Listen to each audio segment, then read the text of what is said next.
네팔에서 충남교사 4명이 눈사태로 실종된 가운데 구조당국이 매몰된 것으로 추정되는 위치를 확인했습니다. 수색 작업에 처음으로 특수부대원들이 투입됐다고 하는데요. 취재기자 연결해 알아보겠습니다. 정선은 기자, 자세한 내용 전해주시죠. 네, 네팔 구조당국은 20일 실종자들이 있을 것으로 추정되는 위치 2곳을 확인했다고 밝혔습니다. 탐지 장비를 동원해 수색한 결과 2곳에서 신호가 감지됐는데요.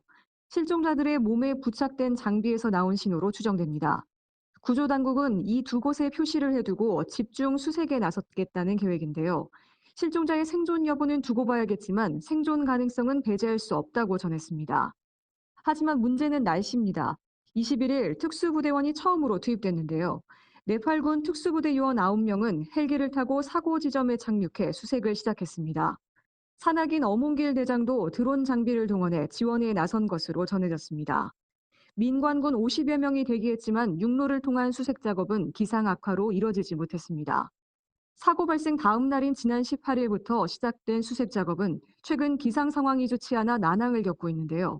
19일과 20일에도 오후 들어 날씨가 나빠지고 새로운 눈사태가 발생하면서 수색 작업을 중단해야 했습니다. 예. 현재 실종자 가족들이 누구보다 애가 탈 텐데요. 지원은 어떻게 이루어지고 있습니까? 네, 21일 실종자 가족 3명과 부교육감을 포함한 충남교육청 관계자 7명도 추가로 포카라에 도착했습니다. 앞서 도착한 실종자 가족 6명은 현지에서 사고 현장을 돌아보며 수색 상황을 지켜보고 있습니다.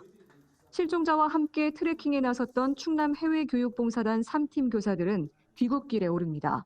봉사단 11명 가운데 9명이 안나푸르나 트레킹에 나섰다가 지난 17일 눈사태로 4명이 실종된 건데요.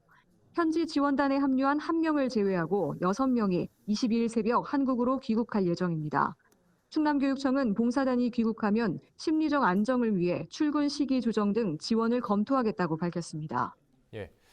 이 실종된 교사들이 소속된 충남교육청에 대한 항의도 빗발치고 있다고요. 네, 그렇습니다. 충남교육청은 지난 17일부터 사고 상황본부를 운영하고 있습니다. 총괄반과 사고 처리반, 행정지원, 홍보지원반으로 나눠 교대 근무 중인데요.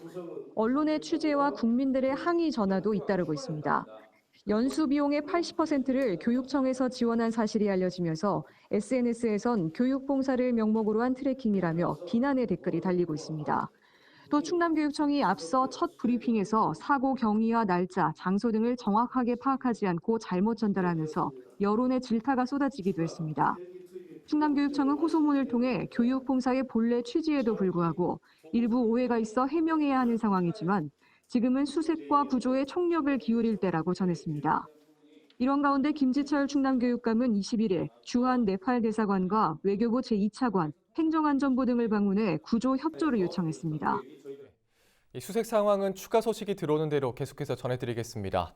실종자들 모두 무사히 돌아오길 바라겠습니다. 지금까지 정선영 기자였습니다.